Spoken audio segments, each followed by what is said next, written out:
नहमदु व नुसल्ली अला रसूलिही करीम अम्मा बाद।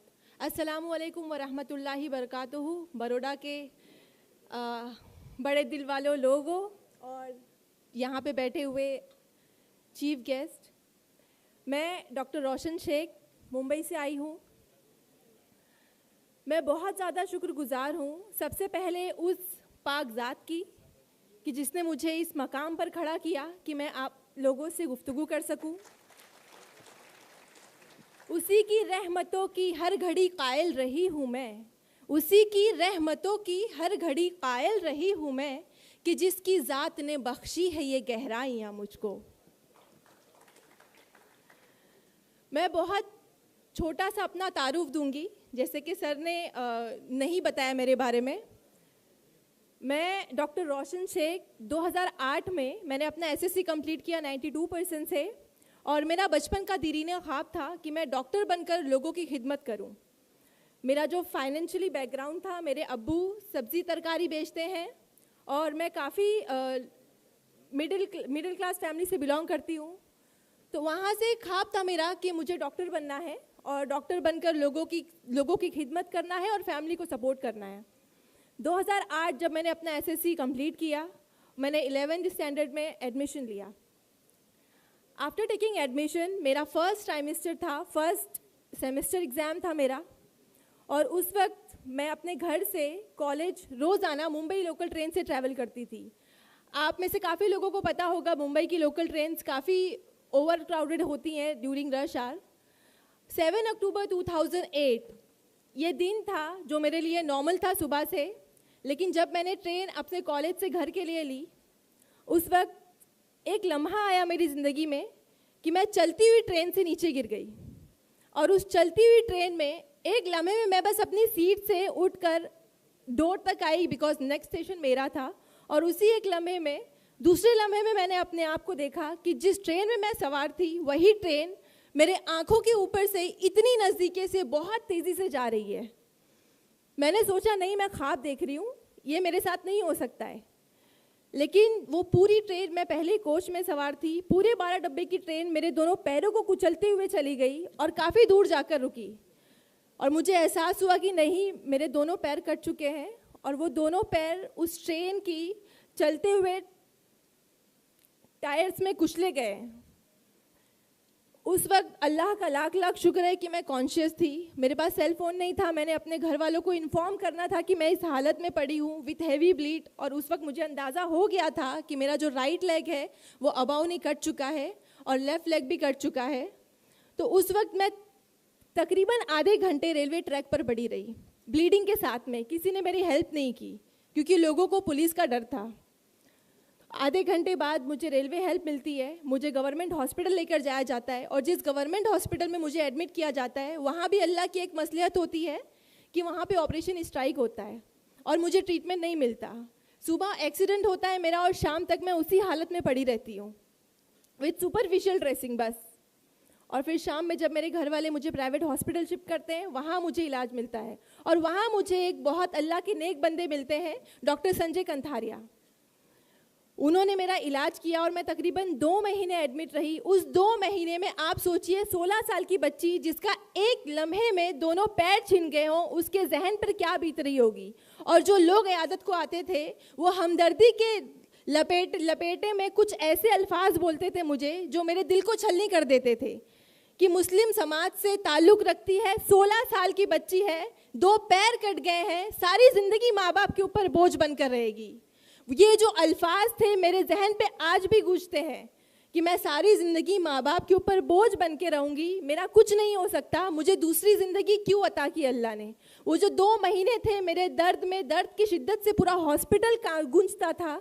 लेकिन मैं बहुत शिकवा गुजार थी अल्लाह से कि अल्लाह ने मुझे वो दूसरी ज़िंदगी क्यों अता की। उस ट्रेन एक्सीडेंट में मैं कोमे में जा सकती थी, मैं इतनी ज़िंदगी हार सकती थी, लेकिन जो दूसरी ज़िंदगी अता की, मेरी जो यहाँ पे अम्मी बैठी हुई हैं, मेरी फैमिली ने मुझे काफ़ी सपोर्ट किया, डॉक्टर ने सपोर्ट किया, मेरे स्कूल और असातिज़ा ने। इन तमाम लोगों ने मुझे मोटिवेट किया। मेरी अम्मी के चंद अल्फाज हैं जो मैं आप सब लोगों को कहना चाहूँगी। उन्होंने बस एक बात कही, आप सोचिए, एक माँ है, उसकी 16 साल की बच्ची के 2 पैर छिन गए, लेकिन वो अल्लाह से शिकवा नहीं कर रही है, वो अपनी बच्ची के सामने रो नहीं रही है, वो टसवे नहीं बहा रही है, वो बस चंद अल्फाज अपनी बच्ची को बोल रही है कि बेटा अल्लाह की ज़ात पर यकीन रखो, अल्लाह ने ज़रूर तुम्हारे लिए कुछ अच्छा रखा होगा। जो हम इंसान हैं, अशरफुल मखलूकात भले ही हैं, लेकिन हम फ्यूचर नहीं देख सकते। अल्लाह ने फ्यूचर में ज़रूर कुछ बड़ा रखा है मेरी बच्ची, बस अल्लाह पर यकीन और भरोसा रखो और अपनी मेहनत जारी रखो।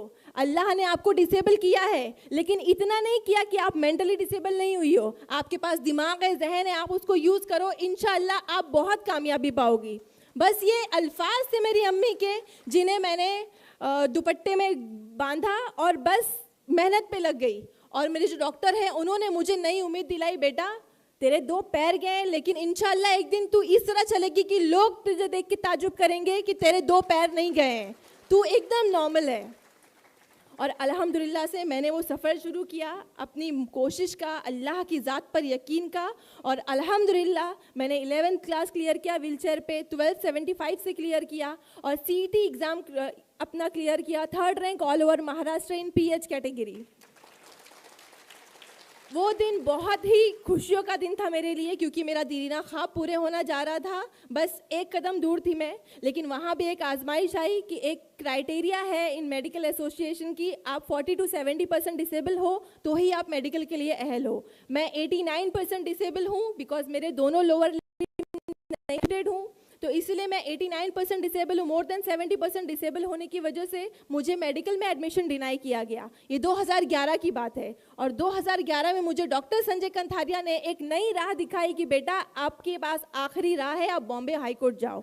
उस वक्त बहुत ताज्जुब हुआ मुझे कि एक नॉर्मल इंसान को मेडिकल में एडमिशन या किसी चीज़ में एडमिशन के लिए एक अच्छा रैंक लाना होता है। मैंने वो लाया, लेकिन बॉम्बे हाई कोर्ट जाकर एडमिशन के लिए डिमांड करना ये नई चीज़ थी मेरे लिए। लेकिन मैंने अल्लाह पे भरोसा रखा कि अगर मेरी किस्मत में डॉक्टर बनना रहा तो ज़रूर, क्या पता इसी तरीके से मिले। और मैं बॉम्बे हाई कोर्ट गई 2011 में, मैंने अपना केस दायर किया, और अल्हम्दुलिल्लाह अल्लाह का लाख लाख शुक्र है कि मैं वहाँ पे गिव अप करके नहीं बैठी, बिकॉज बहुत सारे स्टूडेंट मुझसे जो पहले थे वो गिव अप कर गए थे, उन्होंने दूसरी लाइन चूज़ कर ली। लेकिन मैं बॉम्बे हाई कोर्ट गई और अल्लाह ने उस शख्स के दिल में रहम डाला, चीफ जस्टिस मोहित शाह सर ने मेरे फेवर में अपना जजमेंट दिया।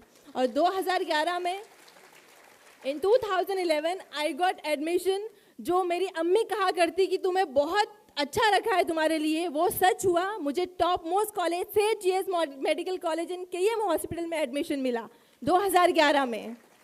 और जो 5.5 साल का सफ़र था मेरे MBBS का, मैंने बहुत कठिनाइयों से सहा, मैंने बहुत दर्द सहे, लेकिन बस एक पॉजिटिव चीज़ थी मेरे लिए, मेरे दिमाग में, कि जो भी जहनी तौर पर मरीज़ हैं इस समाज में, इस कल्चर में, इस सोसाइटी में, जो मुझे नाअहल समझते थे कि मैं MBBS नहीं कर सकती हूँ, मैं बोझ बनी रहूँगी, 89% डिसेबल हूँ, 2 पैर नहीं है, कुछ नहीं कर सकती, मुझे उनको जवाब देना है। और मुझे सारे लोगों को प्रूव करके दिखाना है कि 89% डिसेबल होने के बाद भी मैं MBBS कर सकती हूँ। और अल्हम्दुलिल्लाह अल्लाह का लाख लाख शुक्र है कि मैं बहुत प्राउडली कह रही हूँ कि 2016 में मैंने अपना MBBS क्लियर किया सेठ GS मेडिकल कॉलेज से with flying colour, 1st class से मैंने अपना MBBS क्लियर किया।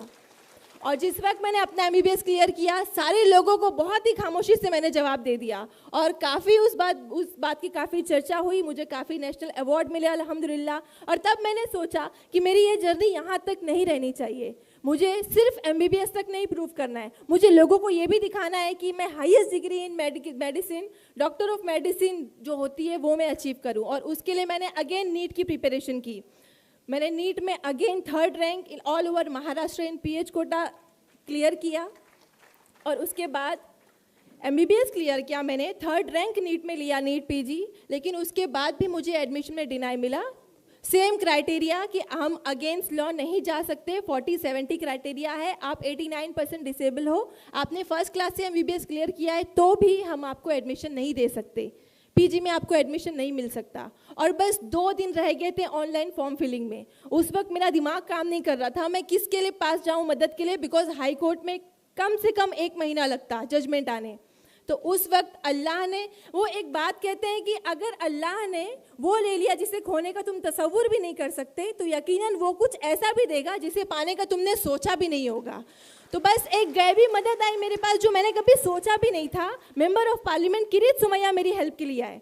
बेटा मैं 2 दिन में तेरे लिए फैसला करके लाऊंगा। वो फौरन दिल्ली, मुंबई से उन्होंने फ्लाइट ली, Delhi central health minister JP Nadda sir के पास आए। उन्होंने मोदी सर से भी बात की, मेरे अपील को लेकर बात की, और आप यकीन नहीं मानेंगे कि ये इंडियन लॉ का हिस्टोरिक डिसीजन हुआ उस दिन। 20 साल पुराना कानून जस्ट 2 दिन में चेंज हुआ मेरी अपील की बिना पर। और अभी जो है वो जो 40-70 वाला क्राइटेरिया था, अब वो जो अपर लिमिट है 70%, वो अल्हम्दुलिल्लाह से हटा दी गई है। तो अब मेरे जैसे जो भी कैंडिडेट होंगे मोर देन 70% डिसेबल, उन्हें कोई भी हाई कोर्ट के चक्कर नहीं लगाने पड़ेंगे, किसी के आगे गिड़गिड़ाना नहीं पड़ेगा एडमिशन के लिए, वो आराम से मेडिकल में एडमिशन ले सकते हैं। और फिर उसके बाद यहाँ से जब क्लियरेंस हुई तो मुझे अल्हम्दुलिल्लाह अल्लाह ने वापस एक कामयाबी से नवाजा। मुझे अगेन मेरे ही अल्मा मेटर सेठ GS medical college KEM hospital में PG की सीट मिली, और अल्हम्दुलिल्लाह से मैं अब 2nd ईयर रेसिडेंट हुई इन MD पैथोलॉजी। ये सारी चीज़ें बताने का, ये जो ज़िंदगी के फैक्ट्स थे मेरे आप सब लोगों के सामने रखने का एक ही मकसद था मेरा। यहाँ पे इतने सारे लोगों ने इतनी बड़ी बड़ी बातें की, मैं एक आखिरी स्पीच डिलीवर हूँ यहाँ पर, लेकिन मैं बस अपनी ज़िंदगी के फैक्ट्स आपसे शेयर कर रही हूँ। मैं कोई सियासी बात नहीं कर रही हूँ, मैं कोई इल्मी बात नहीं रख रही हूँ आपके सामने, बिकॉज मेरी हैसियत बहुत छोटी है ये सब कहने की। लेकिन बस मैं ये चाहती हूँ कि मेरी ज़िंदगी के फैक्ट से अगर यहाँ पे बैठे ऑडियंस में अगर एक बंदा भी अल्लाह की ज़ात से कनेक्ट हो जाए और अगर वो अपनी परेशानियों से लड़ना सीख ले, तो मेरा यहाँ पे आना सफल हो जाएगा। यहाँ पे अल्हम्दुलिल्लाह से ऑलरेडी यहाँ पे मुस्लिम डॉक्टर्स हैं, यहाँ पे बहुत सारे बड़े बड़े लोग, बड़ी बड़ी हस्तियाँ आई हुई हैं। मैं बस उन सब से बहुत दिलीना गुजारिश करूँगी कि आपकी लाइफ में अगर कुछ भी प्रॉब्लम्स आए, मेरी ज़िंदगी में सारी प्रॉब्लम्स मैंने सही। और एक बात बताती चलूँ कि 3 महीने पहले मुझे बहुत सीवियर बैक पेन हुआ, और डायग्नोज पे मालूम हुआ MRI जब मैंने कराया तो उसमें निकला कि मेरे सैक्रम बोन में एक न्यूरोजेनिक ट्यूमर है, और वो मेरे S3 S4 नर्व रूट्स को कंप्रेस कर चुका है, जिसकी वजह से मुझे बॉवल ब्लैडर प्रॉब्लम्स भी स्टार्ट हो गई थी। तो ये जो नई तकलीफ आई उसके लिए मैं सचमुच मेंटली तौर पर प्रिपेयर नहीं थी। और बस उस वक्त एक ऐसा लगा ध्यान में कि अल्लाह और कितनी आजमाइशें लोगे मुझसे, लेकिन अम्मी ने उस वक्त भी सपोर्ट किया, फैमिली ने सपोर्ट किया कि आप अल्लाह की प्यारी बंदी हो, और अल्लाह उसी को चुनता है, उसी को आजमाइश के लिए चुनता है जो उसको महबूब हो। बेशक आपकी इस्तिताअत से ज़्यादा नहीं चुनेगा। तो यहाँ पे बैठे जितने भी लोग हैं उनकी ज़िंदगी में कुछ ना कुछ प्रॉब्लम्स होंगी, मुझे पता है सबकी लाइफ मुश्किलों से भरी होती है, लेकिन आप बस एक यकीन रखिए अल्लाह की ज़ात पे कि अल्लाह आपको 70 माओं से ज़्यादा चाहता है। एक माँ बुखार आने पर आपकी सारी रात नहीं सोती, लेकिन वो तो 70 माओं से ज्यादा चाहता है आपको। इतनी परेशानियों में, इतने दर्द में कैसे छोड़ेगा। मैंने दिन रात रो रो कर गुजारे, लेकिन अल्लाह पर यकीन नहीं डगमगाया। मेरी माँ की उस अल्फाज ने कि अल्लाह पर भरोसा रखो, बेशक आगे बहुत कुछ अच्छा है आपके लिए। और अल्हम्दुलिल्लाह से वो ट्यूमर मेरा रिमूव हुआ, मेरी सर्जरी हुई, मैं 2 महीने बेड रिडन थी। लास्ट मंथ मैंने ज्वाइन किया। अल्हम्दुलिल्लाह से अगेन मैं आपके सामने एज ए डॉक्टर होके मुखातिब हो रही हूँ। अल्लाह की बहुत बड़ी कामयाबी है और बहुत बड़ा एहसान है मेरे ऊपर कि अल्लाह ने मुझे इतनी सारी आजमाइशों के लिए चुना। और मैं बस आपसे एक रिक्वेस्ट करूंगी कि आप लोग अपनी ज़िंदगी में आने वाली परेशानियों से मत लड़ें, मत डरें, और उनसे लड़ना सीखिए और अल्लाह की ज़ात पर यकीन रखना सीखिए। क्योंकि अगर 16 साल की उम्र में 10 साल पहले मैंने गिव अप कर दिया होता कि मेरे 2 पैर नहीं हैं, मैं करवट नहीं ले पा रही हूँ, तो मैं आज यहाँ पे नहीं होती। मैंने गिव अप नहीं किया, अल्लाह की ज़ात पर यकीन रखा जिसकी बिना पे मैं यहाँ पे हूँ। और बस एक अशार मैं बोलना चाहूँगी हमारे मुस्लिम लोगों के लिए और यहाँ पर बैठे तमाम लोग जो नौजवान आए हैं उन सब के लिए। दस्ते मेहनत से बना तू भी कोई नक्श अजीम। यहाँ पर जितने लोग बड़ी बड़ी हस्तियाँ आई हैं, आपसे मुखातिब हुई हैं, आप सब लोगों को एक ख्वाहिश हो रही होगी कि काश हम भी ऐसे होते, काश हमारे फैमिली में भी कोई ऐसा मेंबर होता। तो मैं बस आप लोगों से ये बोल रही हूँ कि दस्ते मेहनत से बना तू भी कोई नक्श अजीम, चश्मे हैरत से किसी महल की तामीर ना देख, देख जिंदा से परे रंग चमन जोश व बहार, रक्स करना है तो फिर पाँव की जंजीर ना देख।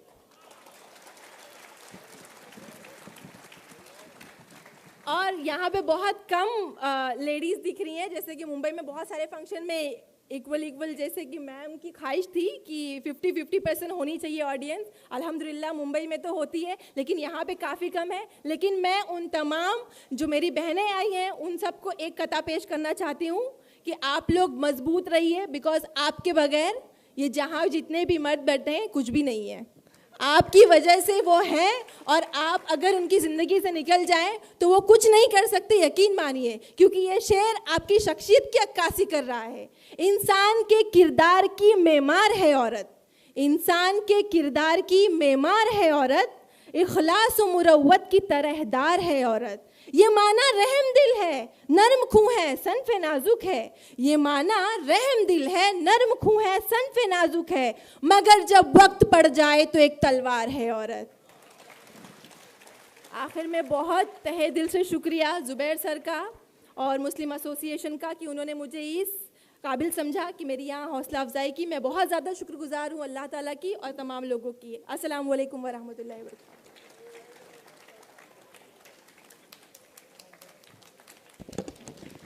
बेटा तुम बोल रही थी